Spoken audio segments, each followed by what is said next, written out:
వెతలు తీరును, కృపలు దొరుకును, సాటి లేనిది యేసుని నామం.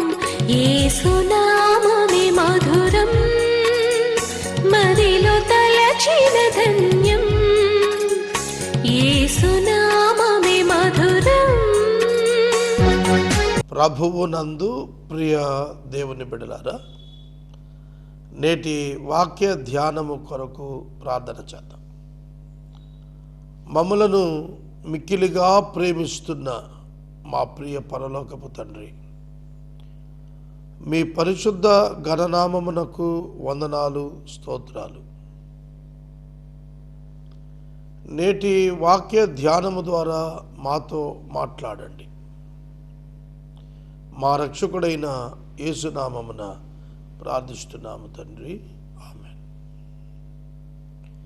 ప్రియమైన దేవుని బిడ్డలారా, మనము గత దినము అపోస్తల కార్యముల గ్రంథము నుండి పౌలు పరిచర్యలో తెసలోనియ ప్రాంతానికి పౌలు వెళ్ళినప్పుడు అక్కడ సమాజ మందిరంలో యూదులకు, గ్రీసు దేశస్థులకు, అక్కడి పౌరులందరికీ కూడాను సువార్తను గూర్చినటువంటి వివరణ, ఎక్స్ప్లెనేషన్ ఇచ్చాడు.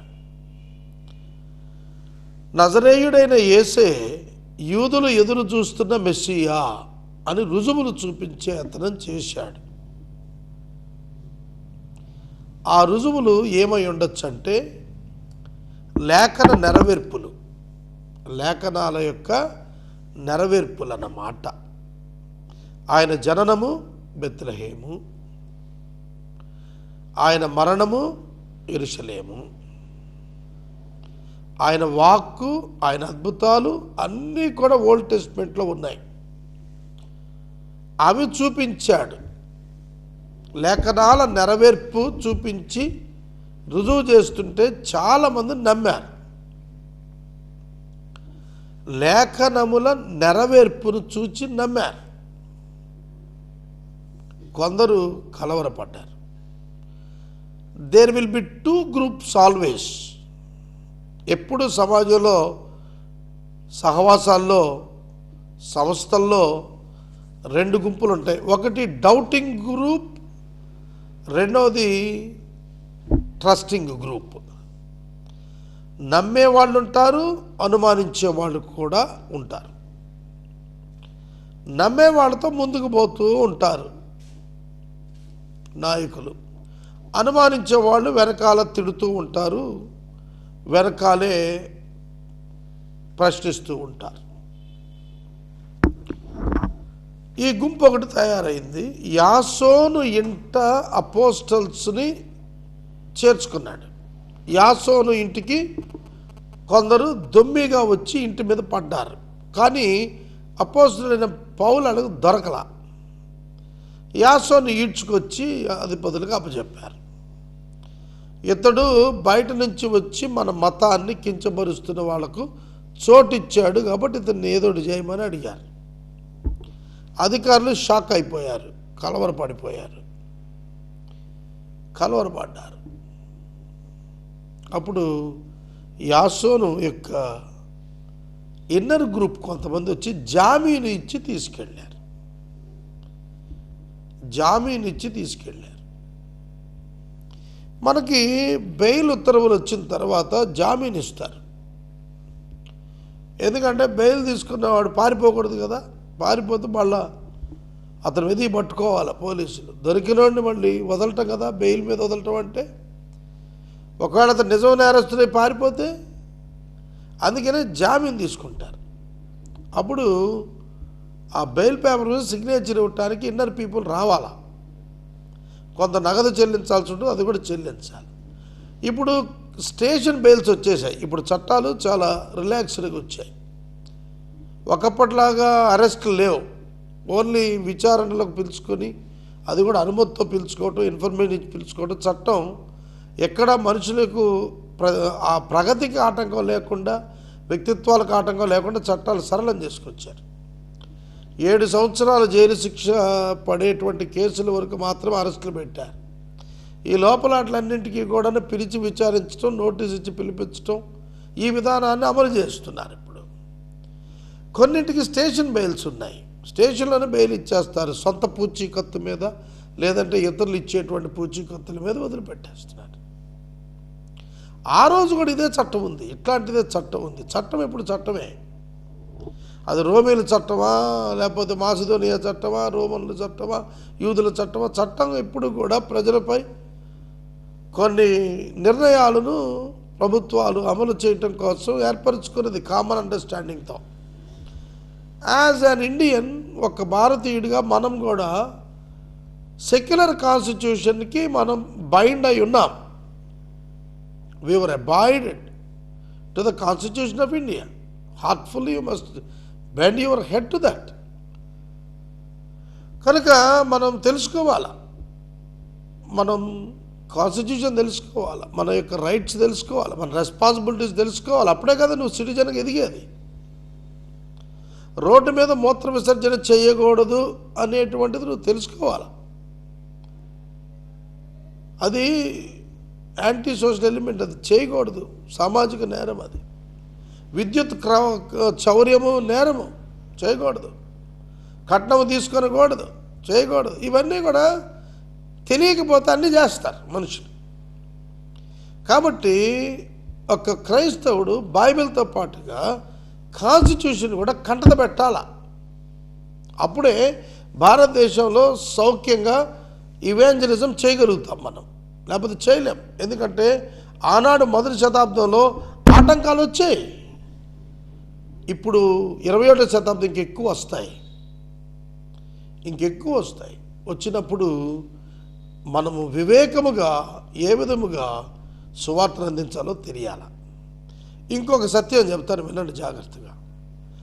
యేసుక్రీస్తు ప్రభు మత్తయి సువార్త 28వ అధ్యాయంలో చివరి మాటల్లో చెబుతూ ఆరోహణానికి ముందు అన్నది ఏమిటంటే, నమ్మి బాప్తిసం పొందినవాడు రక్షించబడును, నమ్మని వారికి దేవుడు శిక్ష విధించుకుంటాడని చెప్పాడు. అక్కడ యేసు ప్రభు నమ్మండి అని చెప్పలా, నమ్మితే ఏం జరుగుద్దో వచ్చింది. నమ్మద్దు అని ఎవడు అనలా, నమ్మకపోతే ఏం జరుగుద్దో చెప్పాడు. నమ్మితే ఏం జరుగుద్ది, నమ్మకపోతే ఏం జరుగుద్ది అని చెప్పాడు. That cleverness used on that day. ఇవాళ అది మిస్ అయింది. ఇవాళ ఒక వ్యక్తి ఇంకో వ్యక్తిని కూర్చోబెట్టుకొని నువ్వు ఇది చేసే అది చేసే అని చెప్తుంటే బయట వాళ్ళు అనుకుంటున్నారు అది మతం మార్పిడి అని అనుకుంటున్నారు. One must have to take the decision on his own. ఒక వ్యక్తి క్రైస్తవుడు అవ్వాలి అని అంటే ఆ వ్యక్తి నిర్ణయం అది. ఒకడు ప్రలోభపరిస్తేనో వివరిస్తేనో తెప్పేస్తేనో వచ్చేది కాదు. దాన్ని కాన్స్టిట్యూషన్ కూడా క్వశ్చన్ చేయదు. అందుకనే ఎవ్రీ బ్యాప్టిజం బైబిల్లో మీరు గమనించండి, వాళ్ళు అడిగి తీసుకున్నారు, వీళ్ళు అడిగి ఇవ్వలా, వాళ్ళు వచ్చి తీసుకున్నారు, వాళ్ళు అడిగి తీసుకున్నారు. చెరసాల నాయకుడు అడిగి తీసుకున్నాడు బాప్తిసం. కందాకే రాని క్రింద మంత్రి అడిగి తీసుకున్నాడు. బాప్తిస్మం ఇచ్చి యోహాను దగ్గరకు వెళ్ళి తీసుకున్నారు. అతను అక్కడే ఉన్నాడు యోర్దాను దగ్గరే. అతనే ఎవరు పట్టుకొని చేత్తో పట్టుకుని బాప్తిస్మం ఇలా. కాబట్టి కాన్స్టిట్యూషనల్ ఇవాంజలిజం బిల్డ్ చేయాల్సిన టైం ఇది. కాన్స్టిట్యూషనల్ ఇవాంజలిజం నేర్చుకోకపోతే జరిగే ప్రాబ్లం ఏంటంటే, మైక్ పెడతారు క్రైస్తవులు చాలామంది, చుట్టుపక్కల వాళ్ళకి నిద్ర బాక్కర్లా. అది అవసరమా? దానికి మైక్కి పర్మిషన్ కావాలి. మైక్ పర్మిషన్ ఇవ్వాల్సిన బాధ్యత ప్రభుత్వానికి ఉంది, వినియోగించుకోవాల్సిన అవసరం సంఘానికి ఉందన్నప్పుడు దాని పరిమితులకు లోబడి దాన్ని ఆచరించుకోవటం తెలుసుకోవాలి. అంతేగాని నువ్వు ఇష్టమైనట్టు మైక్ పెట్టి మైక్ ఎత్తుకుపోతే పోలీసు వారు వచ్చి యాంటీ క్రిస్టియన్స్ అంటే ఎట్ట కుదురుద్దండి? అలా కుదరదు. అలాగే మనం మీటింగ్ పెట్టుకోవాలంటే పర్మిషన్ తీసుకోవాలా.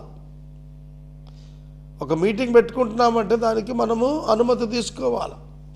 ఆ అనుమతికి అప్లై చేసుకోవాలా. ఒక గ్రౌండ్ పర్మిషన్ అప్లై తీసుకోవాలా. మైక్ పర్మిషన్ తీసుకుని వేయాలా. తర్వాత పోస్టర్లు ఎక్కడ పడితే అక్కడ వేయకూడదు. పర్మిషన్ తీసుకోవాలి ఎవరైనా సరే, ఏ కులమైన, ఏ మతమైన, ఏ పొలిటికల్ పార్టీ అని ఎవరైనా సరే తీసుకోవాల్సిందే. మున్సిపాలిటీకి డబ్బులు చలానా రూపంలో కట్టి తప్ప పట్టణంలో ఎక్కడ ఫ్లెక్స్ కట్టాకి లేదు. మరి ఇవన్నీ ఉన్నాయి. ఏమీ కాకుండా నేను ఫలానా వాడి తాలూకు అన్నీ చేసేస్తాను అన్నట్టుగా చేస్తే చట్టం ఎట్లా ఒప్పుకుంటుంది? యేసయ్య చట్ట ప్రకారం సువార్తీకరణ చేయమన్నాడు, చట్టాన్ని దాటి కాదు. చట్ట ప్రకారమైన సువార్తీకరణ. చట్టం సువార్తకు వ్యతిరేకంగా వస్తే అప్పుడు మాట్లాడాలి, రాదే. When the constitution of India belongs to the secularism, how can it condemns Christianity directly? No, ఛాన్సే లేదు. పార్లమెంట్ నో, ఛాన్సే లేదు. అసెంబ్లీలు నో, ఛాన్సే లేదు, చేయడానికి లేదు. ఈ మధ్యన మన ముఖ్యమంత్రి గారు సూర్య నమస్కారాలు చేయడానికి రమ్మని చెప్పి పిలిచాడు. పిలిచిన దానిలో పాస్టర్స్ చాలా తీవ్రంగా అబ్జెక్ట్ చేస్తే అప్పుడు ఏమన్నా అంటే సర్వమత ప్రార్థనలుగా మార్చాడు దాన్ని. అంతే. ఈ ముఖ్యమంత్రి అయినంత మాత్రాన సూర్యుడికి నమస్కారం పెడతారు, రమ్మంటే రాక్కర్లేదు. కాన్స్టిట్యూషన్లో ఆ రైట్ ఉంది ఇండియాలో, అర్థమవుతుందా? ఆయన మార్చుకున్నారు, తర్వాత సర్వమత ప్రార్థనలుగా మార్చుకున్నారు. లేకపోతే క్రైస్తవులతో సూర్య నమస్కారం చేపిస్తే రేపు పొద్దున్న రోడ్డు ఎక్కుతారు క్రైస్తవులు అందరూ కూడా, అర్థమవుతుందా? కాబట్టి ప్రతిదీ కూడాను మనం నేర్చుకోవాలి, తెలుసుకోవాలి, అర్థం చేసుకోవాలి. ఇది ఒక 100 ఏళ్ల క్రితం చెప్పాల్సిన ప్రసంగం ఇప్పుడు చెబుతున్నాం మేము. ఒక 100 years 70 years బ్యాక్ ఎడ్యుకేషన్ ఉండుంటే 2% ఉండేది కాదు క్రైస్తవ్యం. ఇవాళ ఇంత మంచి సిద్ధాంతం, ప్రేమ సిద్ధాంతం ఎందుకు మొలకెత్తలేదు? ఈ ప్రేమ అనే సిద్ధాంతం అసలు సంఘంలో ఎందుకు మొలకెత్తలేదు? సంఘాలను చెప్పుకుంటున్న వారి మధ్య ఆ ప్రేమ యొక్క విత్తనపు ఫలాలు లేవేంటి? Lack of education or lack of the knowledge about the scriptures and the doctrines of the scriptures లేకపోవటమే కారణం. యాసోనుకు వాళ్ళు జామీను ఉండి తీసుకుని వెళ్ళారు. They gave the security. జామీన్ అంటే సెక్యూరిటీ ఉంటుంది. మనం అంటాం కదా, లోన్ పెట్టేటప్పుడు సిగ్నేచర్ తీసుకుంటారు, సెక్యూరిటీగా వాళ్ళు ఉండటానికి కో సిగ్నేటరీస్గా తీసుకుంటారు. అట్లా ఒక సిగ్నేచర్ పూట పట్టు అంటారు దాన్ని. నాదండి బాధ్యత అని చెప్పటం. ఎన్నో పర్యాయాలు పోలీస్ స్టేషన్ల దగ్గర నేను చూశాను, నాది బాధ్యత అని కుల పెద్దలు, మత పెద్దలు, రాజకీయ నాయకులు వచ్చి పట్టుకున్నటువంటి ఆ యొక్క నిందితులు పట్టుకుని ఉన్న వారిని తీసుకుని వెళ్ళటం నేను చూశా. పోలీసు కూడా వాళ్ళని నమ్మి వాళ్ళకి అప్పచెప్పి ఇది సెటిల్ చేయమని కోరతారు. చట్టం కూడా ప్రజల సహకారంతో చాలా విషయాలు చేస్తుంది. కనుక మనము చట్టము తెలుసుకునేవాళ్ళం, రాజ్యాంగము తెలుసుకునేవాళ్ళం, విధులు తెలుసుకోవాలి. ప్రతివాడు ఇంట్లో మందిరం పెట్టేస్తే దానికి ఒక లిమిటేషన్ ఉంది. 500 మంది ఎక్కడి నుంచో వచ్చి నీ ఇంటి పైన కూర్చొని గట్టిగా కేకలేసి రాత్రంతా నిద్ర లేకుండా చేస్తే ఆ వాడకట్లో ఏమైపోతారండి చెప్పండి? ఈ మధ్యన నేను ఒక హాస్పిటల్కి వెళ్ళాను. ఆ ప్రక్కనే ఒక రిలీజియస్ ఊరేగింపు వెళుతోంది. It's very big one, important festival also. నేనేం చెప్పానంటే ఇమీడియట్గా పోలీస్ స్టేషన్కి ఫోన్ చేసి, హాస్పిటల్లో హార్ట్ పేషెంట్స్ చాలా ఇబ్బంది పడుతున్నారంటే immediately police responded and visited the place. Of course అది పెద్ద టెంపుల్ అవ్వచ్చు లేదా మీటింగ్ అవ్వచ్చు, కానీ it has its own limitations. కాబట్టి నేను మనవి చేస్తున్నాను, తెలుసుకోండి. తర్వాత 17వ అధ్యాయం ఉపవాసం 10 వచనం, సహోదరులు వెంటనే రాత్రి వేళ పౌలు శీలను బెరయాకు పంపించేశారు. వాళ్ళు వచ్చి యూదుల సమాజ మందిరంలో ప్రవేశించారు. పైన తెస్సలోనియాలో కూడా యూదుల సమాజ మందిరానికి వెళ్ళారు. 10వ వచనంలో కూడా యూదుల సమాజ మందిరంలోనే ప్రవేశించారు. తెస్సలోనికలో ఉన్న వారి కంటే గనులై ఉన్నటువంటి వాళ్ళు బెరయలో. ఈ బెరయ విశ్వాసులు సెపరేటెడ్ పీపుల్, కొంచెం కామన్ సెన్స్ ఉన్నవాళ్ళు, కొంచెం సెన్స్ ఉన్నవాళ్ళు. వాళ్ళు వీళ్ళలాగా పోట్లాడి దెబ్బలాడలా. లేఖనాలను పరిశీలించి పౌలు శీల చెప్పినవి అలాగున్నవో లేదో తెలుసుకున్నారు. అలాగూ ఉన్నవో లేవో తెలుసుకున్నారు వాళ్ళు. ఆ తర్వాతే ఒప్పుకున్నారు. తెస్సలోనికలో ఉన్న వారి కంటే వీరు గనులై ఉన్నారు. వారు ఆసక్తితో వాక్యాన్ని అంగీకరించారు. పౌలు శీల చెప్పిన సంగతులు అలాగున్నావో లేవో అని ప్రతిదినము లేఖనాలను పరిశీలిస్తూ వచ్చారు. Best Christians are Berea Christians in the Bible. బైబిల్లో బెస్ట్ క్రిస్టియన్స్ ఎవరైనా ఉన్నారంటే అది వాళ్ళు బెరయా క్రిస్టియన్స్. బెరయా ప్రాంతపు విశ్వాసులు స్క్రిప్చర్ తీసుకున్నారు, లా తీసుకున్నారు, రిలీజియస్ అదర్ బుక్స్ తీసుకున్నారు. వీటిని చదవటం మొదలుపెట్టారు. Is it true or not అని పరిశోధించారు, తెలుసుకున్నారు, ఒప్పుకున్నారు. కాబట్టి పౌలు శీలలు యొక్క ఫలితము, వారు సువార్థీకరణ ఫలితము అక్కడ చూశారు బెరయాలో.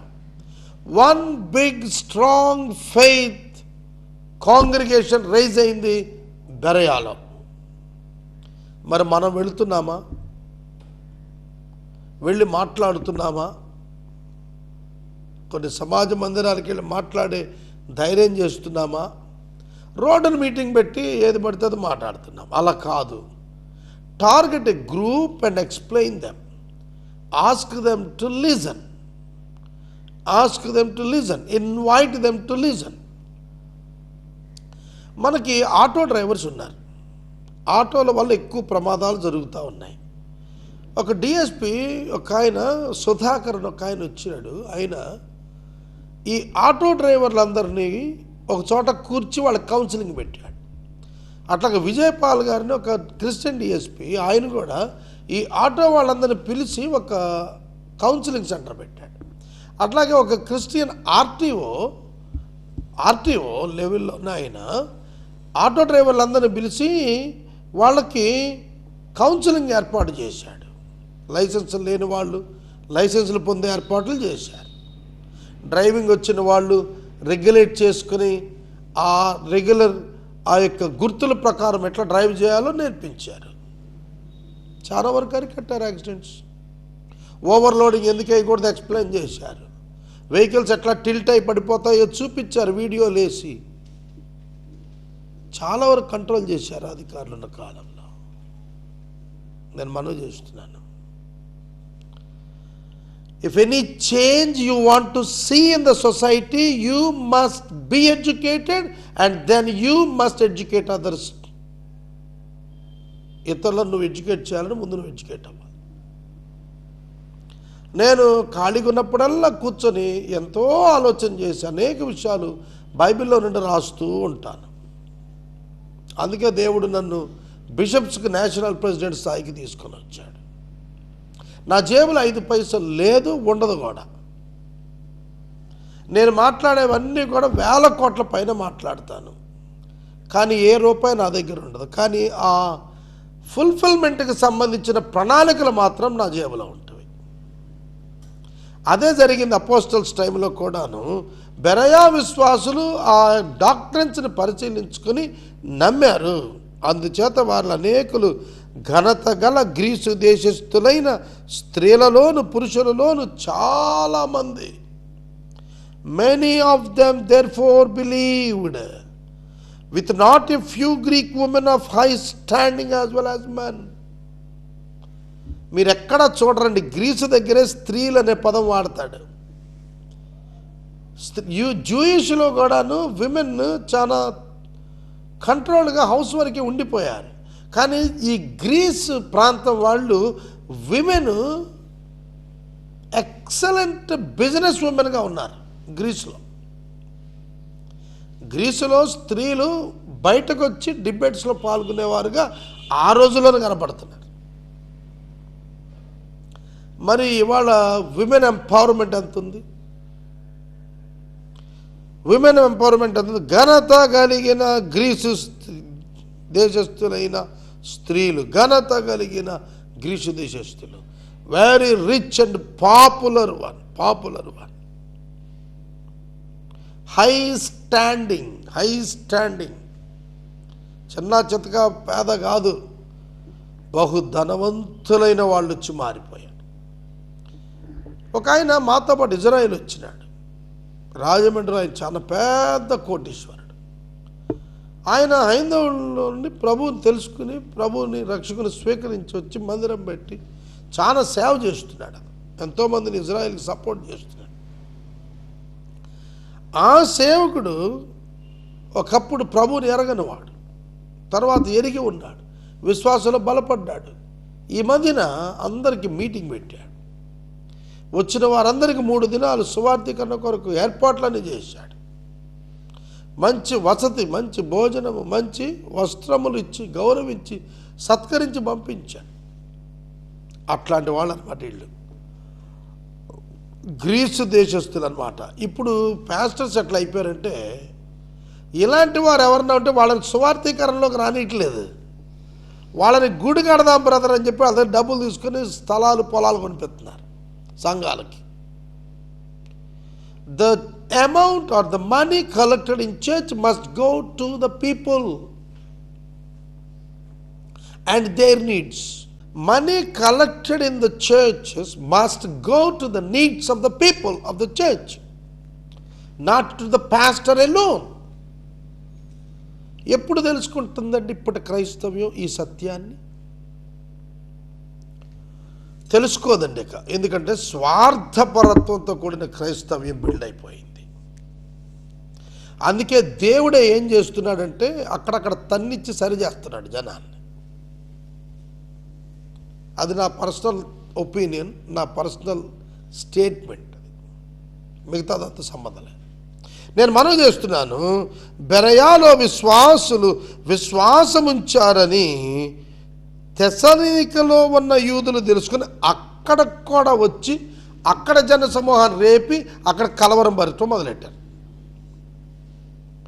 పౌలు శీల ఎక్కడికి వెళ్తే అక్కడ ఈ యూదులు బ్యాచ్లకు వచ్చి కలవరం రేపి యాంటీ వేవ్ సృష్టించారు. మరి పౌలుకి అలా జరిగినప్పుడు శాంతి సాగర్కి అలా జరగదా? చెప్పాలా? నా మినిస్ట్రీకి అలా జరగదా? నీ మినిస్ట్రీకి అలా జరగదా? గాడ్స్ మిషన్స్కి అన్నిటికీ అలా జరగదా? జరుగుద్ది, అలాగే జరుగుద్ది. అలాగే జరుగుద్దని ముందే యేసయ్య చెప్పేశాడు కూడా. కనుక జనసమూహాలను బెరయాలో కలవరం పరిచారు. ఆ డిగ్రీ ఎంత స్థాయికి ఎదిగిందంటే సహోదరులు వెంటనే పౌలును సముద్రం వరకు తీసుకెళ్ళి వెళ్ళిపోమని పంపించేశారు. శీల తిమోతి అక్కడే ఉండిపోయారు. పౌలును సాగనంపి వెళ్ళిన వారు ఏథెన్స్ పట్టణం వరకు వచ్చారు. పౌలు తిమోతి సాధ్యమైనంత శీఘ్రం అతని ఎదుగు రావాలని ఆజ్ఞ పొంది బయలుదేరి వెళ్ళిపోయారు. పౌలు శీలను కూడా త్వరగా మళ్ళీ పాల్ గారిని కలుసుకోవాలా. అప్పుడు పౌలు ఏథెన్స్ వైపు వెళ్ళాడు. మీరు గమనించాల, 17వ అధ్యాయంలో తెస్సలోనికి వెళ్ళాడు, తగు పెట్టుకున్నాడు. బెరయాకి వెళ్ళాడు, తగు వచ్చేసింది. ఏథెన్స్కి వెళ్ళాడు, తగు వచ్చేసింది. ఇదేంటండి? దైవ సేవకుడు ఏంటి ఇట్లాంటి కాంట్రవర్సీస్లో ఉండటం ఏంటి? ఇవాళ చాలామంది ప్రశ్న కదూ. నో, కాంట్రవర్సీస్లోనే ఉంటాడు నిజమైన దైవ సేవకుడు. కాంట్రవర్సీస్లో ఉండి తీరుతాడు. ఎందుకంటే అతడు మాట్లాడుతుంటే తగువైపోతుంది, సువార్త ప్రకటిస్తుంటే తగువైపోతుంది, సత్యం మాట్లాడితే తగువైపోతుంది. యాంటీ గ్రూప్స్ దాన్ని అలా టర్న్ చేస్తున్నారు తప్ప పౌలు చేసింది తప్పు కాదు. సువార్థీకరణ అనేకులు మేలు కొరకు చేసింది తప్ప తన స్వార్థానికి చేసుకుంది కాదు. Today's church must enlighten and must open the ice. సత్యాలు గ్రహించడానికి కన్ను తెరవాలా నేటి క్రైస్తవ సంఘాలు. ఏథెన్స్కి వెళ్ళిపోయాడు. ఏథెన్స్కు పౌలు యొక్క శిష్యులు శీల తిమోతి రావాలి త్వరగా అని చెప్పి ఆజ్ఞ వేసి మరి వెళ్ళిపోయాడు. ఆజ్ఞ జారీ చేసి వెళ్ళాడు. ఏథెన్స్కి వెళ్ళాక ఏం చేశాడు? ఏథెన్స్లో కూడా మళ్ళీ మొదలుపెట్టాడు. ఏథెన్స్లో కూడా ఊరంతా తిరిగి వచ్చాడంటే, వెళ్ళి తిరిగి వస్తే విగ్రహాలు కనపడినాయి అంటే ఇక మొదలుపెట్టాడు సువార్త. పౌలు మాట్లాడకుండా ఉండలేకపోయాడు. It is not the weakness, it is the strength. పౌలు సువార్త చెప్పకుండా ఉండలేకపోయాడు. ఉంటే శ్రమ అన్నాడు. సువార్త ప్రకటించని ఎడల నాకు శ్రమ. ఇవాళ సువార్త ప్రకటించిన ఎడల నాకు శ్రమ అంటున్నాం మనం. సువార్త ప్రకటించకపోతేనే శ్రమ అన్నాడు. సువార్త ప్రకటిస్తే వచ్చిన శ్రమ ఆనందంగా ఎంచుకున్నాడు తప్ప శ్రమగా ఎంచుకోలేదు. That is true leadership, that is true discipleship, that is true apostleship. అది నిజమైనటువంటి సేవ, అది నిజమైన అపోస్తలత్వం. అంతేగాని తిని ఇంట్లో కూర్చోటం కాదు. Fight for others, fight for the salvation of people. అది లేనప్పుడు సువార్థికులం కానే కాదు. రేపటి వాక్య ధ్యానంలో నేను 16వ వచనము నుండి పౌలు చెప్పిన చాలా విషయాలు ఉన్నాయి. అవి నేను చెబుతాను. చాలా ఇంపార్టెంట్ విశేషాలండి అవి. ఎందుకంటే పౌలు గారి మిషనరీ పరిచర్యలే కనుక లేకపోయి ఉంటే, పౌలు గారి పరిచర్యల్లో లేకపోయి ఉంటే ఇవాళ సంఘాలు కట్టబడేవి కావండి. ఇవాళ మన సంఘాలన్నింటికీ కూడా ఒక మాదిరికరమైన సంఘాల నిర్మాణం ఆనాడే చేశాడు దేవుడు. కనుక దేశం రక్షించబడాలి అని అంటే సువార్త ప్రకటన జరగాలి. టీవీల్లోనే కాదు. ఒక టర్మ్ చూపించాడు దేవుడు. టీవీలో జరిగితే ఏమవుతుంది, ఏం జరిగింది, ఏమీ జరగలే. టీవీలో కాదు, hand to hand, face to face. మనం మనిషికి వెళ్ళి చెప్పాలి సువార్త. అదే మెథడాలజీ. ఒక మీడియం ఎంచుకొని చెప్పేస్తున్నాం మనం. వాళ్ళ రేడియో, టీవీ, కరపత్రిక, newspapers, internet. It's good, it's only informative, not explanatory. సమాజానికి మనం ఇస్తున్నటువంటిది సమాచారమే అవుతుంది తప్ప వివరణ అవట్లా. It should be interactive, it should be communicative. Both ends must get together. అటున్నాడు ఇటున్నాడు కూర్చొని మాట్లాడుకోవాలా. అంతేగాని ఒకేపై చెప్పేసేసి అయిపోయింది నా సువార్థీకరణ అంటున్నారు వాళ్ళ. లేదది. కొంతమంది కరపత్రికలు ఇసిరేసి వీధుల్లో అయిపోయింది వీధి సువార్థీకరణ అంటున్నారు. కాదది. Unless until you reach every soul, it's not evangelism. నేను ముగిస్తున్నానండి. పౌలు, నేను అనుకుంటాను అసలు జీవితం అంతా పోరాటమే. అందుకే అంటాడు తిమోతితో, నేను మంచి పోరాటం పోరాడాను, మంచి పోరాటం పోరాడాను అన్నాడు. నిజంగా పోరాటమే క్రైస్తవ సేవ. గుర్తెరుగుదాం. ఈ మంచి ప్రసంగాలు మీరు స్పాన్సర్ చేయాలి. ప్రార్థన చేస్తాను.